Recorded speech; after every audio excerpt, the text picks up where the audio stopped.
We're in a moment right now where we have seen year in and year out, the rich get richer and working folks lose more. We saw this year that the Republican Party gave away trillions of dollars in giveaways to the rich, people who do not need more money. We want one big, beautiful bill.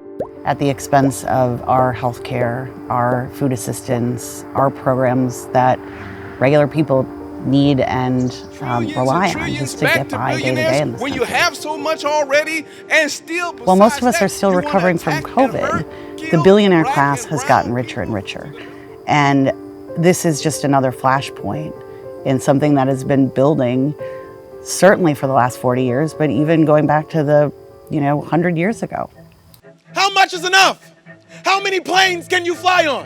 And how many of us are you willing to see die so that you can get even more? The Senate has held strong, and we are headed for a government We're winning the shutdown. narrative that healthcare is the reason of the shutdown. It's a big win for the organizing. Even though we suffered a major loss and a huge blow with the passage of the reconciliation bill, Fair Share America and our partners are not backing down from this fight. Civil rights, King, Van Oker, roll 20, sound 36. Well, if you look at this country through the lens of the last 100 years, there's always been a struggle between the wealthy and the worker. There have been moments where there have been breakthroughs, but they've come after large disruptions in society. And we talk about, the movements that created Social Security. It came at a point when the elder population was dying. There was no dignity in growing old. And so it was a crisis point that created some of the programs that older Americans and we rely on today, but it has always been a fight. The ultra wealthy in this country have made great profits, have enriched themselves. They live a different lifestyle. They live in a different America. We've watched wealth concentration at the top for the last 40 years, or the rich and corporate leaders get richer. In the 1980s, there was a concerted push and a full-out assault on the tax code. Income tax and tax rates slashed 30% in a very short window of time. Saw a massive consolidation in corporate power. And this magical idea that somehow, out of the goodness of their heart, they're going to sprinkle it down on the rest of us. When I hear that, it's just laughable. That's just never happened. Simultaneously, manufacturing was moving overseas, leaving American workers behind. The housing crisis in the early 2000s. That was a moment when big banks and big moneyed interests were really preying on working people, giving mortgages that they, by design, knew would default on, and then going in and taking homes away from people. And the scale of that, because it happened to so many people, I think pulled back the veil on the American dream. Buying your own home, the thing you're supposed to do, was no longer attainable. And it wasn't by accident. It was because moneyed interests were greedy and preying on us. Struggles were being manufactured in a system that was setting up winners and losers.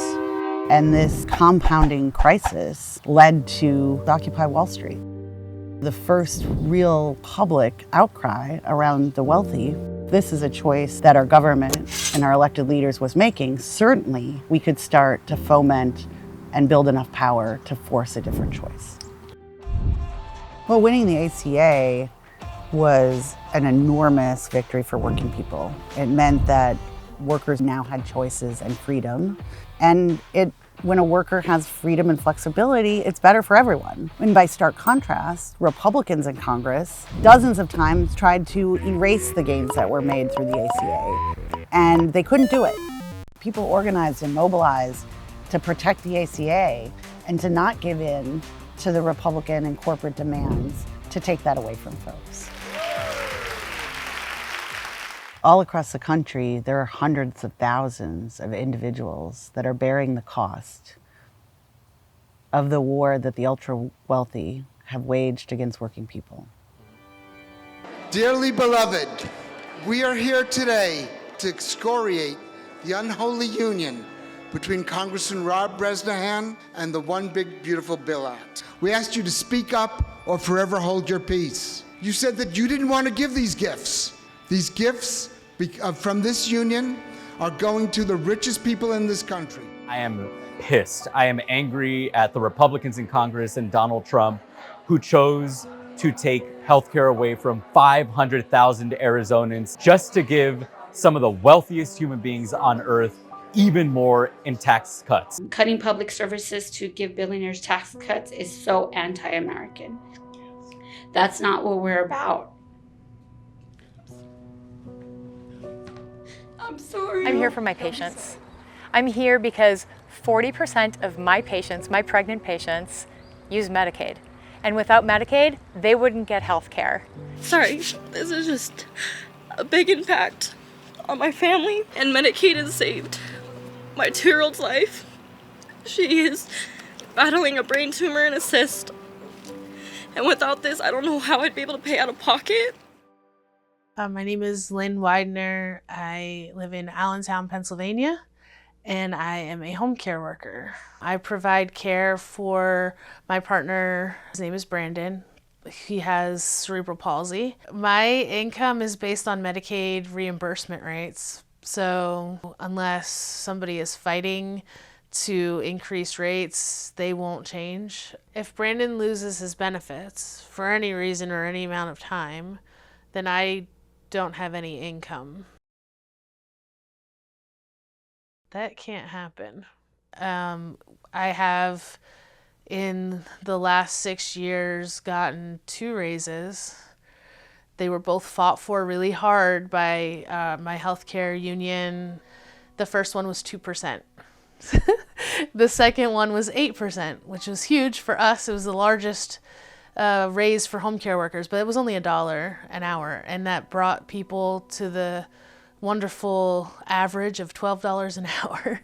The Affordable Care Act was the only reason that I was able to get my insurance. That's not an entitlement. Like, it's basic human rights to health care. Paying $400 now, and it's going up by 82%, so it's gonna be $700.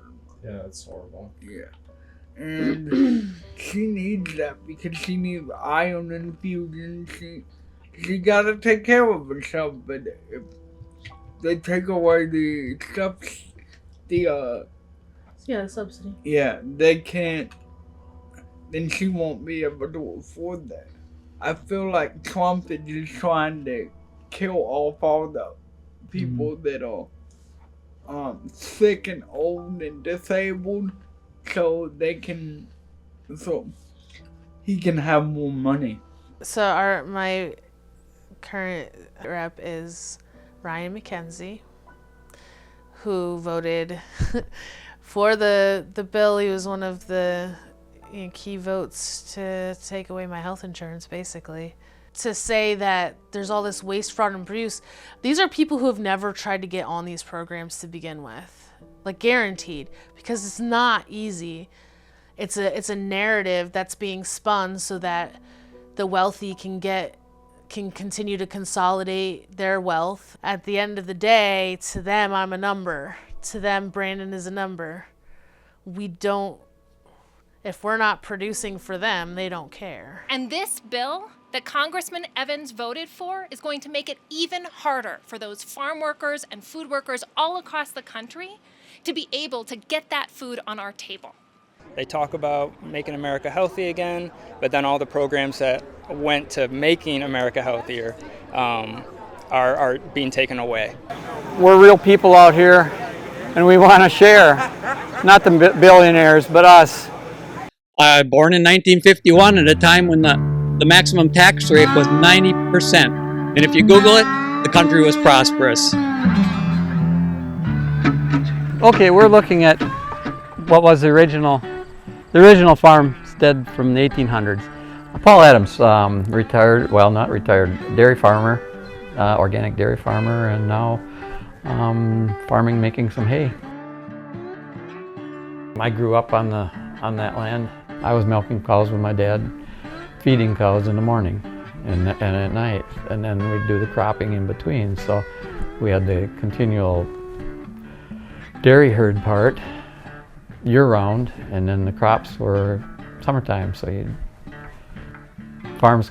smaller farms got bought up and joined into the larger farms. What put us in the bad financial position was taking a 30% cut in our milk price that we were paid over basically 3 years.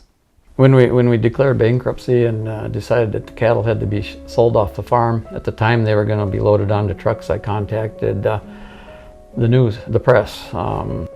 Wisconsin Farmers Union assembled a bus group, and we went out to New York to meet with dairy farmers out there struggling with the same thing. The co-op got together in a big room and tried panel discussion on what can we do. I don't think our government cares about the U.S.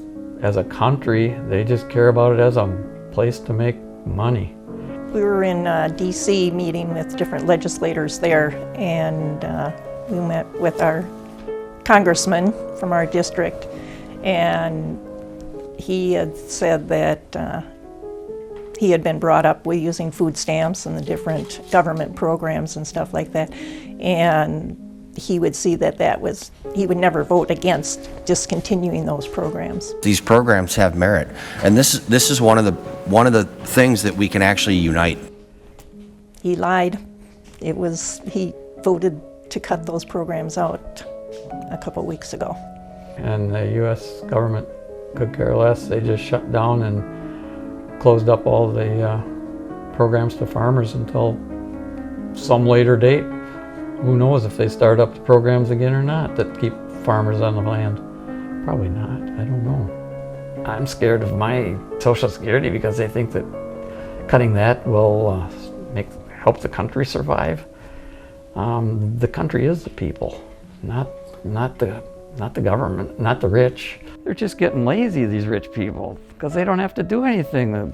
Our Congress and Senate seem to give it to them. They think right now this will blow over or their constituents will forget. They have completely underestimated the intelligence and capacity of the American public right now. So this summer, a team of us at Fair Share America boarded a bus and we decided to travel the country.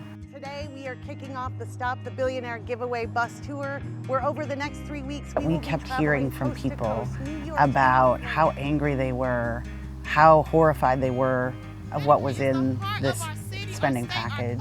Stealing more money out of poor people's pockets, out of working class people's pockets. They are in fact at war with the working people. And that they were being left out of the conversation. He won't face his constituents. He won't face me. I had a call early on with Mike Lawler. I have a cell phone number, and I called him up. What you doing with Medicaid? You better not be cutting Medicaid. He said, I am not going to vote for Medicaid cuts. I will not do that. Lying Lawler, that's right. We have a group here that would like to speak with you. What started off as a couple of town halls morphed into a 10-week bus tour that went all across the country.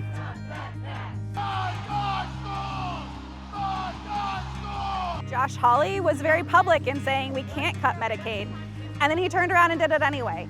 Last week should not have been so easy to sentence our brothers and our sisters, our neighbors to death. Well, the other thing that folks were experiencing over the summer was being lied to by their elected official. Being told, we won't cut Medicaid. That's not what this fight is about. And then going and doing exactly the opposite. There is a movement that is happening across the country that is very different than anything that I've ever seen before.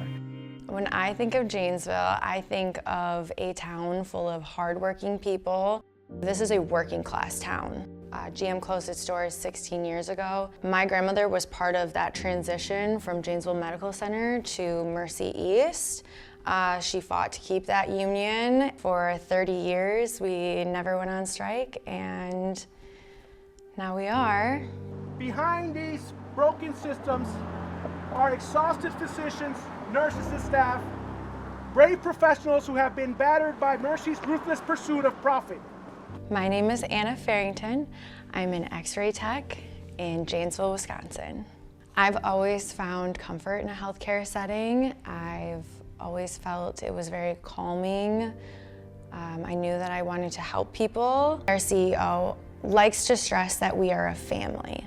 This is not how I treat my family. I think the people at the top who make between $700,000 and $13 million every single year, it's easy to do nothing. In April, we started negotiations. Could not come to a fair agreement. Building to care for our patients in. Patients deserve a safe and secure building to receive care in. Patients need to come before profits. We need to be able to afford the health care we provide.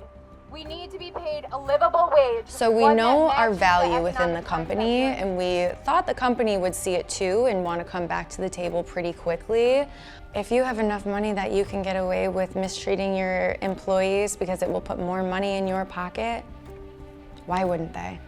He says that he has a passion for making lives better, but I think that the nuns that started Mercy Health would be extremely disappointed in Javon. It feels like America isn't a democracy, it feels like it's a business. Our employer is using the big ugly bill as an excuse not to negotiate with us. Being on strike, this will be worth it when we win. Is your grandmother still with us? Yeah. What does she think about this? She uses some choice words sometimes. I think she's very proud of me, but I think that there's a part of her that is upset that she fought for so long that I'm having to continue that fight. But I'm gonna keep fighting, because what else is there to do? My name is Joe Mayu. I'm the Secretary-Treasurer of Local 1103, and I wear two hats. I wear my union hat, and I wear the hat of United States Air Force veteran. Under Mike Lawler's 80-hour work rule for Medicaid, a veteran who served his country, came home and lost their job at no fault of their own, would not be eligible for Medicaid. Is that fair? Is that just? Is that humane?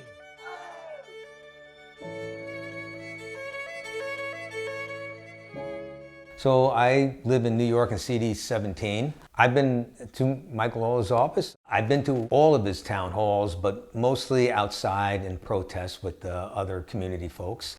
Our concern was Medicaid cuts and the effects that it was going to have on people that aren't necessarily on Medicaid. I am a recipient of Medicaid. When I got out of the military, I had a job set up. I was ready to start work. The place is boarded up. Now, this is 1984. There is no internet. There is no emails. Hell, I didn't even have a pager back then. And I didn't know what to do or where to go. I ended up at the VA. And this guy looked at me, and I'm going to tell you, he was a little harsh, but he needed to get through to me. He said, boy, we don't have any jobs here, but we'll get you on Medicaid. And I looked at him, I said, look, I'm not looking for that. He said, son, here's what's going to happen to you. If you don't listen to us now, you're going to get crushed, and you're never going to get out from underneath it. And I will say the single most important thing I did in my life was listen to that man that day. Elon Musk would call me a parasite. But I served my country. My father served his country. I had all my uncles were in World War II. We're not parasites. We're people. And sometimes people need help. And we're what makes up this country, not the billionaire classes that you give tax breaks to. The game has always been, well, we're ending fraud, waste, and abuse. What is this about? It's about funding tax breaks for the ultra wealthy. I think it just still points to the fact that the only way out of it is from the bottom up. We're looking at a time when we can't count on our members of Congress, and I want to be clear, I'm talking about our Republican majority right now. We cannot count on them to have our best interest at heart. So what's left? It's the people. We just have to talk to people. It won't matter if it's 2,000 or 20, because every one of those people, once they hear us, will talk to somebody else. And that's how we're gonna win this thing. And I get it, it's hard. Democracy is a hard thing. But not everybody's gonna have to be on the front line. It isn't gonna matter if you're in the first row or the 15th row on this one. It's just going to be when they see that sea of people saying, we've had enough. This can't go on this way anymore. That's what's going to make the difference. There were a bunch of voters in this country that were captured by the narrative of Donald Trump that he was going to fight for them economically. And what they experienced is complete abandonment. Healthcare is a regular thing. This administration went after Medicaid. They went after Medicare, and now they're taking on private insurance. They no longer care. My support is transactional. I expect things. I want things. I have a list of things. I don't want to shake hands, and I don't want to hear about their kids, and I don't want to hear about their backstory. I don't care. I want Medicaid, Medicare restoration. I want ICE cut. I don't want a single dime. We know what we can ask for the candidates who come knocking on our doors. And also, we're going to get to work helping shape a set of demands that come from us. So if we're going to repeal the whole damn thing, let's replace the damn thing. Let's put the corporate income tax back on the table. Let's raise their rates.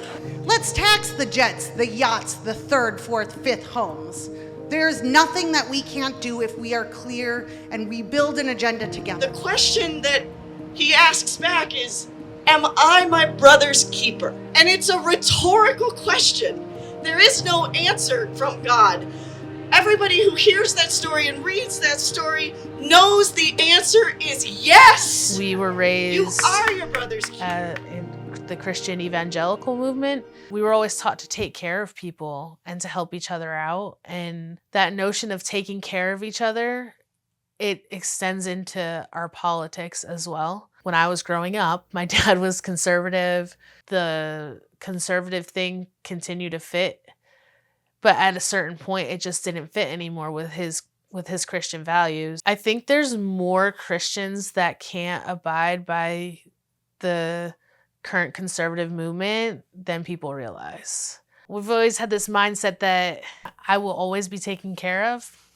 I'm not so sure anymore. I just have no faith in our society and our system of governance anymore. I trust God. I do not trust Donald Trump. Business as usual by party politics is not sufficient for the moment that this country is in economically. When you travel the country and you see the humans in front of you and you listen to what's going on, the majority of us have a collective story and a collective set of pain points that can be solved. There are solutions to make this country more equitable. We're in a moment right now where voters are up for grabs. And if we're just offering business as usual politics, we're missing the moment.